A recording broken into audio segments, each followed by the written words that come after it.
So, good morning. It's 8 a.m. right now. I wake up really early. Yes, I wake up between 6:30 a.m. to 6:45 a.m. and then I just do my things, you know, and I usually, actually no, wait. I wake up and the first thing I do is I journal. I write down my dreams because I have intensely vivid dreams. And then I don't want to forget them, so I write them down. And also, a lot of times they come true and nobody believes me. So I have to then show them in writing that, hey, look, on this date I had that dream and that happened. I'm telling you, I'm psychic. I'm kidding. But maybe I could be, you don't know. Today I woke up and I was thinking about this one conversation that I had with this guy. I think like a month ago, back home in Dubai, or maybe 2 months ago, I can't remember. So we were having dinner. It was me, my friends, and her other friends, and one of her guy friends brought up this conversation about, yes, he was the one who brought up the topic of therapy. And I was listening to him and I said, oh, okay, because I'm a huge advocate for therapy. I feel if you can afford it, please go to therapy. Everybody should be able to have therapy. So I was telling him all of this. And also, I told him the only tricky part about therapy is getting a good therapist. That's it. Somebody who you feel comfortable with, you feel that's a right match, it's a fit. They see me, they understand what I'm saying. Because there have been horrible stories. Like, I know friends have gone to therapists and the therapist was just judgmental and horrible and did not help them in any way. So I was just telling him all of this and he was like, yes. And we were having this conversation and he was like, yes, my friend, he's in therapy right now and he's really struggling. And I was feeling empathetic to his friend, and I said, oh, I'm so sorry, yes, but it's getting help is the first step, I guess. So he's doing the right thing by getting some help. And he was like, he kept saying he was struggling, and I was like, okay. So I'm listening to this guy tell me all of this. And then he's like, like he has troubles. Like, I was like, okay. And he was like, he's having trouble with the women. And I said, oh, so I thought in terms of dating. So I said, oh, so I'm sorry, in terms of dating, like he's in a relationship, that's what's happening. And he was like, yeah, no, not a relationship. I'm waiting now.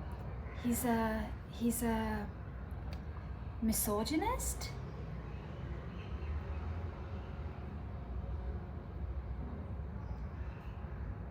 What?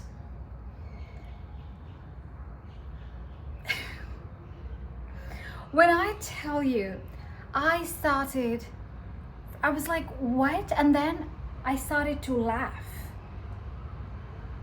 You know, when I'm sure, I think girls can, if you're a girl, if you're a guy, anybody, it's like when you hear, or you're in a situation or any interaction that is so profoundly absurd, when you hear it, or when you're hearing someone say something so absurd, your first reaction is to laugh.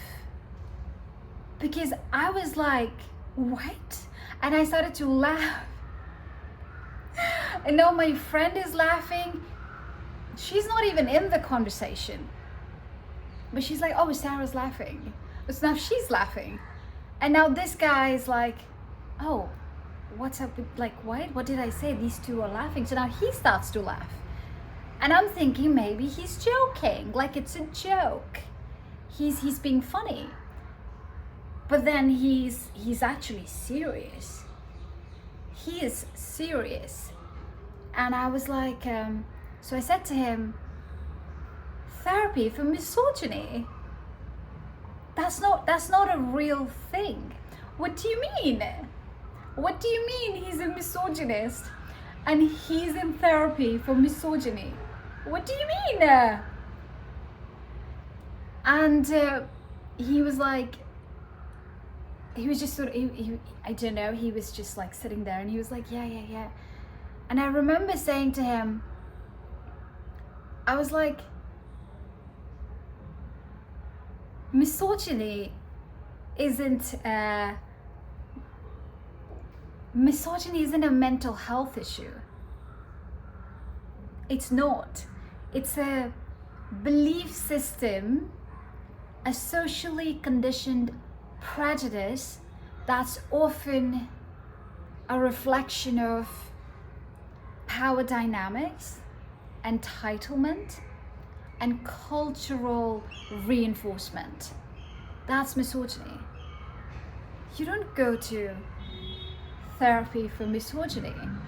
You need to go inwards and check yourself. In fact, I remember saying that to him. I said, maybe you as a friend, as a man, should ask your guy friend, why does he hate women? Why do you hate young girls, women? Because what is misogyny? Misogyny is that you think that girls, women are less than you as people, and you feel you could do whatever you want, and it's their job to serve you because they're not their own person. That's because you think they're less than. That's misogyny. So maybe if men held other men accountable, if society held men accountable, but also if men held other men accountable, there would be no misogyny. If guys, most men in their friend groups just started telling their friends that, hey, that was disgusting what you just did, or what you said that about this girl or that girl, or how you treated that woman, or how you spoke to that woman, that was disgusting. I cannot be friends with you. Or if they started saying, hey, you're a terrible boyfriend, terrible husband, you're a deadbeat. I mean, terrible father. I don't want to associate with you. I don't want to be friends with you. We wouldn't have misogyny. Because you see, men seek the validation of other men. It starts from an early age, like when they're really, really young. They're always performing for other men. Or I can bully that girl. I could get her number. I could start this rumor about her. I could do this.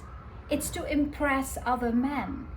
I know that we're saying that, I'm not saying all men are like that, but I'm saying all men benefit from the actions of other horrible men.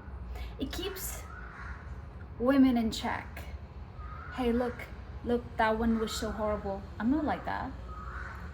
Even if you're doing the most, I think, bare minimum. Do you understand what I'm saying? So I was in that conversation and I thought, this is so stupid. I'm sorry. But in fact, I think labeling misogyny as a mental health issue is a horrible deflection. It pathologizes hatred instead of holding people accountable. Because you should be holding people accountable. If men were to say this to other men, that, hey, that was disgusting, don't speak like that, don't do that. Just checking their behavior. But no, they don't do that. Because they're not being directly affected by it. Hey, misogyny isn't a chemical imbalance. It's taught. It's normalized, and then it's rewarded. Also, it's not just about bad guys. It's about a culture that supports their behavior.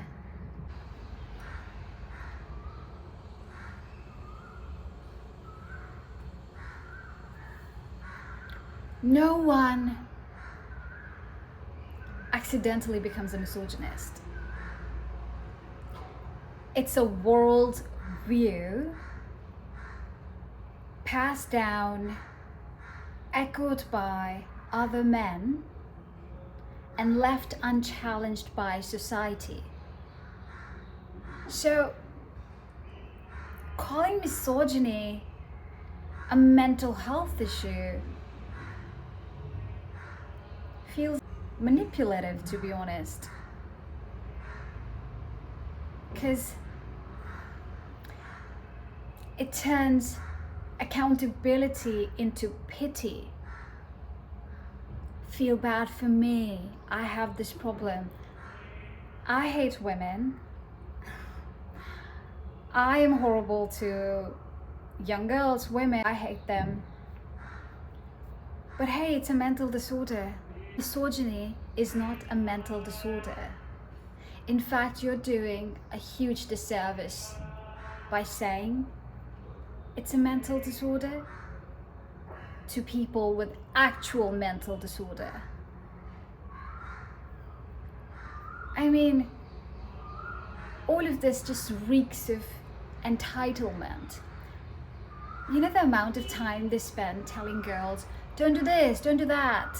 If they just spent a little bit time checking young boys and their behavior, we wouldn't have misogynistic men to deal with. We just won't. If you just, it just also how entitled they are. I mean, we don't really have to just talk about this guy. I mean, I said all of this to him, and he was listening, and he was like, yes, of course. But what else is he going to say to me? No, but I'm just saying, in general,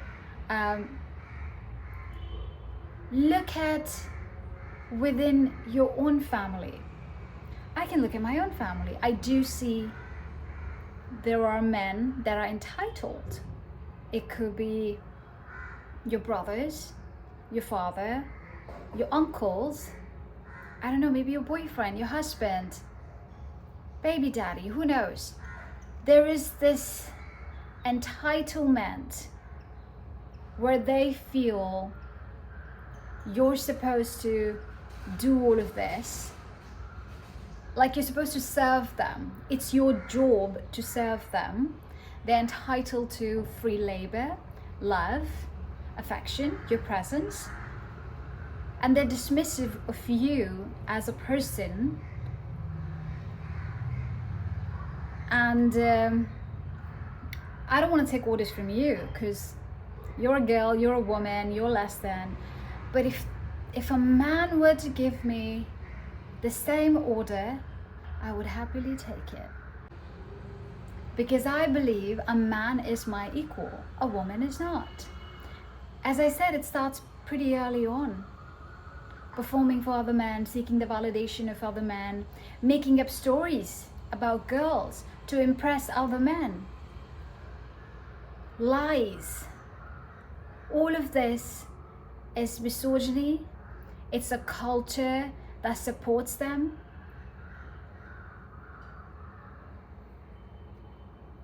I mean, women can also be misogynistic. some women are gatekeepers of misogyny.